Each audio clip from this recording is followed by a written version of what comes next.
আমার চ্যানেলে যারা সাবস্ক্রাইবার আছে তারা অনেকেই জানো আমি অনেক দিন ধরে ব্লগ কিন্তু তোমাদের সাথে শেয়ার করছি না। শরীরটা একটু খারাপ ছিল আর একটু ডিপ্রেশনের মধ্যে ছিলাম, আর দোকানের চাপ তো ছিলই, তার সাথে নিজের মুডটাকে একটু ঠিক করার জন্য আজকে সকালবেলায় প্ল্যান করে ফেলেছিলাম যে আজকে একটুখানি নিজেকে প্যাম্পারিং করব। হেয়ারটার অবস্থা অনেক দিন ধরেই খারাপ হয়ে গেছিলো, সেই জন্য ট্রিটমেন্ট করব বলে পার্লারে এসেছিলাম। তার সাথে ওখানেই ডিসাইড করলাম যে স্মুথনিংটাও করে নিই। দেখো আমার এখানে স্মুথনিং কিন্তু স্টার্ট হয়ে গেছে, আর আমি এখানে এসেই কিন্তু স্মুথনিং আর ট্রিটমেন্ট হেয়ারের করাই।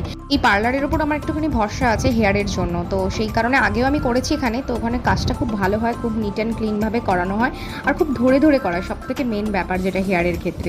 তো কেমিক্যাল যেহেতু হচ্ছে সেই কারণে তো একটু ধরে ধরে না করলে হেয়ারে কিন্তু ড্যামেজ হয়ে যাওয়ার সম্ভাবনা থাকে। তো কথা বলতে বলতে আমার কিন্তু মোটামুটি এখানে দেখো ক্রিম লাগানোর পর এখানে কিন্তু স্ট্রেটনিং হয়ে গিয়ে নিউট্রিলাইজারও লাগানো হয়ে গেল। দেখতে তো নিশ্চয়ই পাচ্ছ যে হেয়ারটা কতটা সুন্দর গ্লেজ হয়েছে আর কতটা হেলদি লাগছে। আর 3 দিন কিন্তু আমি এখানে কোনো হেয়ারে জল লাগাতে পারবো না। তো নেক্সট ভিডিও আসছে আমার চ্যানেলে খুব তাড়াতাড়ি।